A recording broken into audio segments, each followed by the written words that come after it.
আমন্ত্রণ দীপ্ত সংবাদে আপনাদের সাথে আছি আমি ইয়াসমিন সুমনা। শুরুতেই সংবাদ শিরোনাম। ইশরাককে মেয়রের দায়িত্ব বুঝিয়ে দিতে ফের বিক্ষোভ, নগর ভবনের সামনে সমর্থকদের ব্লকেট। হত্যা চেষ্টা মামলায় অভিনেত্রী নুসরাত ফারিয়া কারাগারে, বিব্রতকর ঘটনা বলে উল্লেখ ফারুকের। সেপ্টেম্বরে এশিয়া কাপ থেকে নাম প্রত্যাহার ভারতের, রাতে বাংলাদেশ আরব আমিরাত ম্যাচ।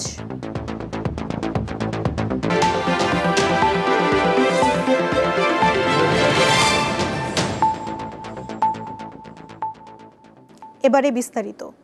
বিএনপির নেতা ইশরাক হোসেনকে ঢাকা দক্ষিণ সিটি কর্পোরেশনের মেয়র হিসেবে শপথ পড়ানোর দাবিতে ফের নগর ভবনের সামনে বিক্ষোভ করছেন তার কর্মী সমর্থকরা।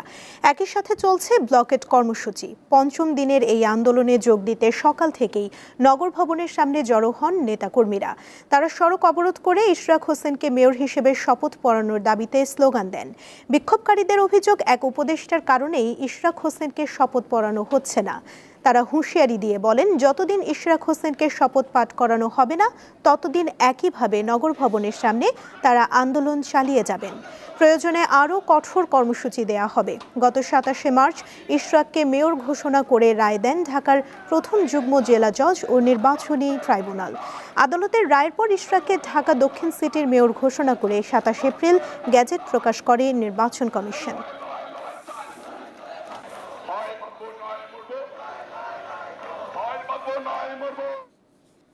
এ বিষয়ে জানাতে নগর ভবনের সামনে থেকে যুক্ত আছেন সহকর্মী সোহাগ আহমেদ।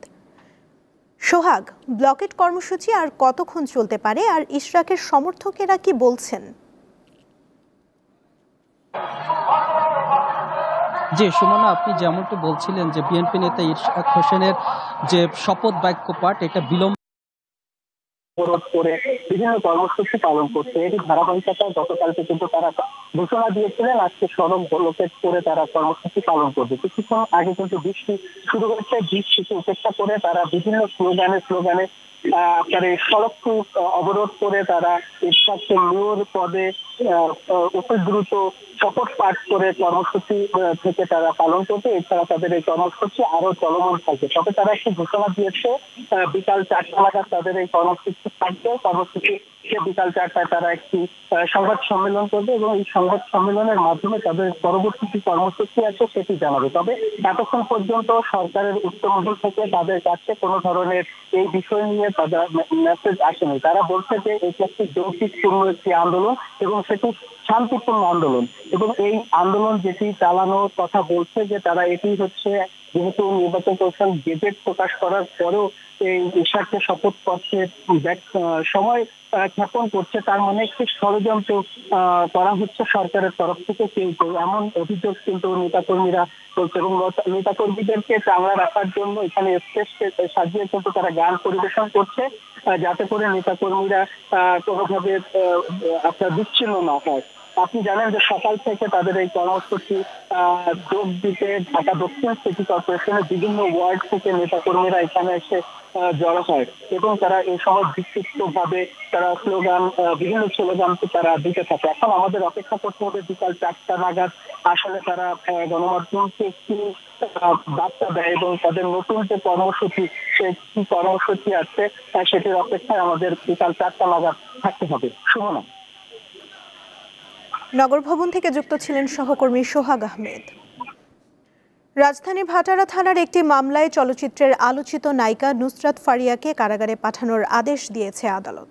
একই সঙ্গে তার জামিন শুনানির জন্য আগামী 22 মে তারিখ ধার্য করেন বিচারক। সকালে নুসরাত ফারিয়াকে ঢাকার সিএমএম আদালতে উপস্থাপন করা হলে বিচারক এই আদেশ দেন। এর আগে রোববার সকালে থাইল্যান্ড যেতে শাহজালাল আন্তর্জাতিক বিমানবন্দরে গেলে ইমিগ্রেশন পুলিশ তাকে আটকে দেয়। পরে তাকে তুলে দেওয়া হয় ভাটারা থানা পুলিশের কাছে। এরপর একই দিন বিকেলে ফারিয়াকে গ্রেফতার দেখিয়ে জিজ্ঞাসাবাদের জন্য নেওয়া হয় মিন্টো রোডের গোয়েন্দা পুলিশ কার্যালয়ে। 2024 সালের বৈষম্য বিরোধী আন্দোলন চলাকালীন রাজধানীর ভাটারা থানার একটি হত্যা চেষ্টা মামলা রয়েছে এই অভিনেত্রীর বিরুদ্ধে। ফারিয়া ছাড়াও মামলায় আসামি করা হয় 17 জনকে।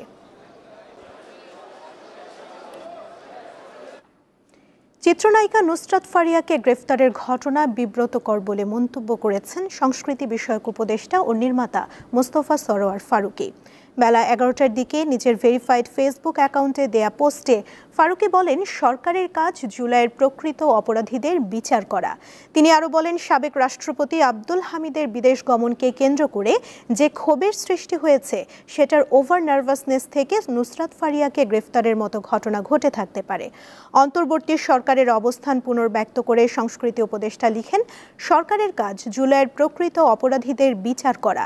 ঢালাও মামলার ক্ষেত্রে সরকারের পরিষ্কার অবস্থান, প্রাথমিক তদন্তের সংশ্লিষ্টতা না থাকলেও কাউকে গ্রেফতার করা হবে না এবং সে নীতিই অনুসরণ করা হচ্ছিল।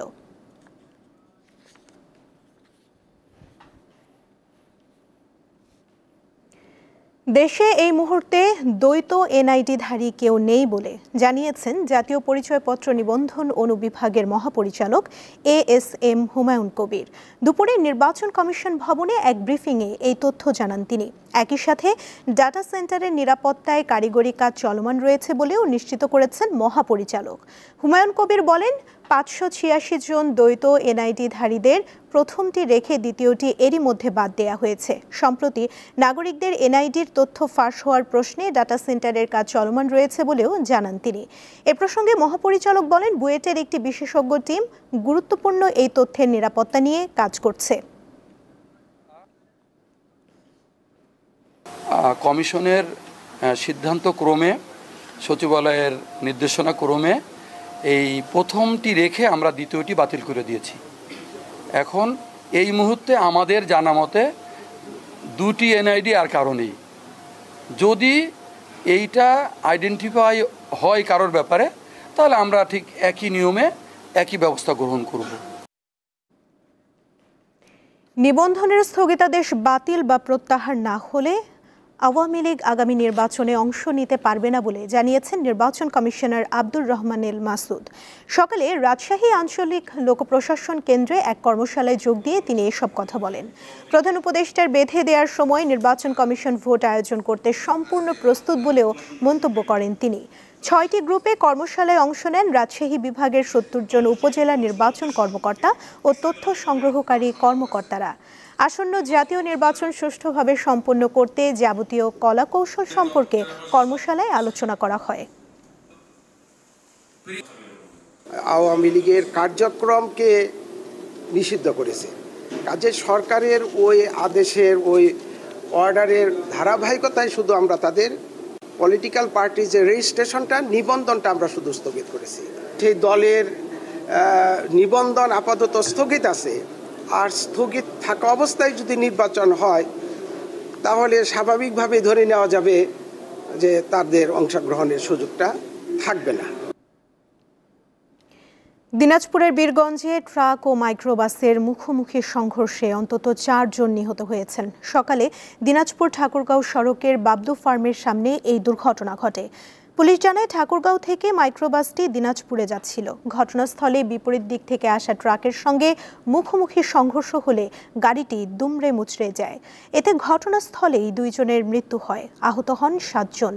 আহতদের মধ্যে পরে আরও 2 জনের মৃত্যু হয়। দুর্ঘটনায় নিহতরা হলেন মাইক্রোবাস চালক আরিফুল ইসলাম মানিক, গাড়ির যাত্রী দেলোয়ার হোসেন, ইমরুল কায়েস ও জুলফিকার আলী।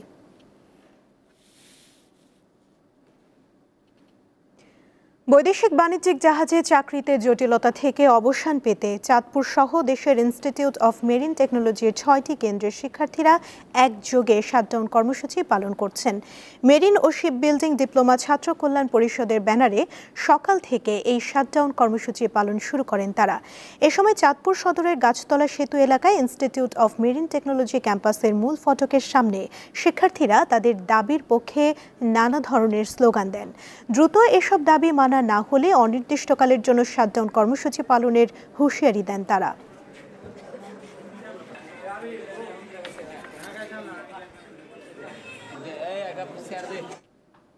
এবারে আন্তর্জাতিক প্রসঙ্গ। 10 সপ্তাহের কঠোর অবরোধের পর গাজায় সীমিত পরিসরে ত্রাণ প্রবেশের অনুমতি দেওয়ার কথা জানিয়েছে ইসরায়েল। উপত্যকাটিতে অনাহার সংকট দূর করতে এই সিদ্ধান্ত নেওয়া হয়েছে বলে জানিয়েছে তেল আবিব। এদিকে গাজা জুড়ে আক্রমণ তীব্র করেছে ইসরায়েল। খান ইউনিসের দক্ষিণাঞ্চলীয় এলাকায় 1 ঘণ্টাতেই কমপক্ষে 30 বার বিমান হামলা চালিয়েছে ইসরায়েলি বাহিনী। এলাকাটির নাসের হাসপাতালে ইসরায়েলি বোমা হামলায় সোমবার ভোরে কমপক্ষে 28 জন ফিলিস্তিনি নিহত হন।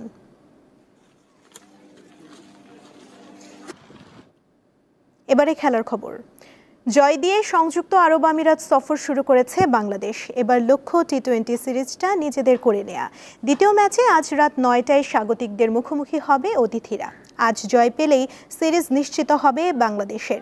তবে এই ম্যাচে ছেড়ে কথা বলবে না আরব আমিরাত। আগের সূচি অনুযায়ী এই দুটি দলের শেষ ম্যাচ হলেও বাড়তে পারে আরও একটি টি-20 ম্যাচ।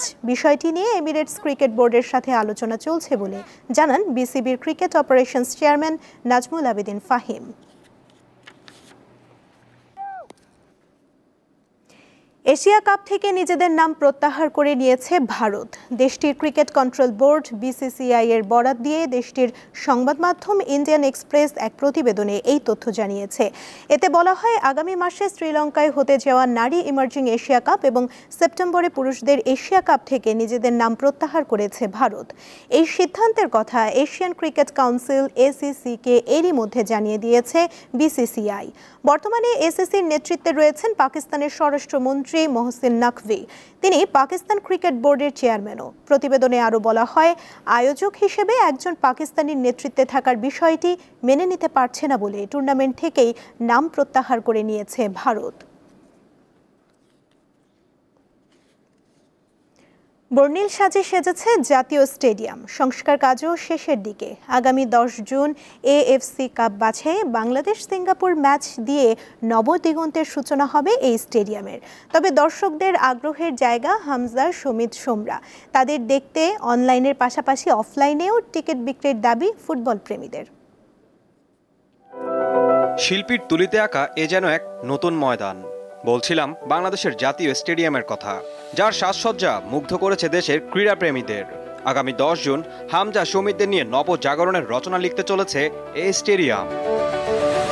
1954 সালে নির্মিত এই স্টেডিয়ামের এমন রূপ সমর্থকদের মনে গেঁথে থাকবে অনেক দিন। তবে মাঠের সৌন্দর্যে অভিভূত হলেও বাংলাদেশ সিঙ্গাপুরের ম্যাচে টিকিট নিয়ে রয়েছে হতাশা। ফুটবল প্রেমীদের দাবি, অনলাইনের পাশাপাশি অফলাইনেও যেন টিকিট বিক্রির ব্যবস্থা করেন সংশ্লিষ্টরা। অনলাইনে ধারে কাছে নাই, তাদের জন্য অনলাইনে না বিক্রি করলে কাউন্টারের মাধ্যমে যদি এই টিকিটটা বিক্রি করা হয় তাহলে হয়তো আরও বেশি সুন্দর হবে। করি বাফুফে পরবর্তীতে এই বিষয়টা মাথায় রেখে অনলাইন এবং অফলাইনের ব্যবস্থা করবে। যেহেতু অনলাইনে আছে তাহলে সহজেই বাসা থেকে টিকিটটা কাটা যাচ্ছে, এটা আমাদের জন্য আর কি ভালো। আমরা যদি এখন রংপুর থেকে খেলা দেখতে আসতে চাই, তখন আমি তো এখানে ফিজিক্যালি টিকিটটা কাটতে পারবো না। এই যে অনলাইনে যে টিকিটটা আছে বা কালোবাজারিটা বাদ গেছে। পুরো মাঠে প্রায় 20,000 মানুষ একসাথে খেলা উপভোগ করতে পারবেন। তবে ম্যাচটি ঈদের বন্ধের মাঝে, তাই দর্শক উপস্থিতি নিয়ে আশঙ্কা প্রকাশ করছেন ক্রীড়া সংশ্লিষ্টরা।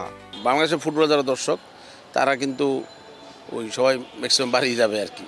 আমি বলতে চাই, এই কথা বলতে চাচ্ছি, ঢাকা শহরে যেসব ছেলেরা ইংলিশ মিডিয়াম পড়ে অথবা যারা একটা ঢাকা শহরে বসবাস করে, তাদের কিন্তু রাত জেগে ইংলিশ লিগ, স্প্যানিশ লিগ খেলা দেখার অভ্যাস। তারা মাঠে এসে কতটুকু খেলা দেখবে, এটা একটা আমার সন্দেহ থেকে যাচ্ছে। 2021 সালে স্টেডিয়ামটির সংস্কার কাজ শুরু হয়। এখন হামজা, সমিতদের বরণ করে নিতে প্রস্তুত জাতীয় স্টেডিয়াম। এ মাসে স্টেডিয়ামটি বুঝে পাবে বাফুফে, আর ম্যাচ নিয়ে থাকছে নানা রকমের আয়োজন।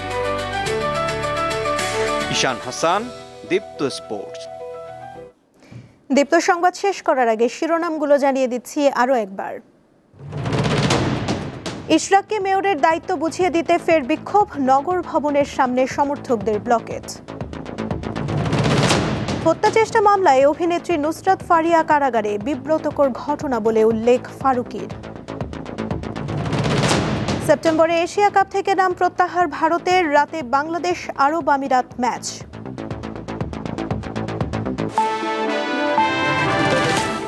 এই ছিল এখনকার মতো। এরপর বিকেল 4টায় দীপ্ত স্পোর্টস দেখার আমন্ত্রণ রইল। এছাড়া আরও তথ্য এবং বিনোদন জগতের নানা খবর পেতে যুক্ত থাকুন দীপ্ত ডিজিটাল প্ল্যাটফর্মের সাথে। ধন্যবাদ সবাইকে।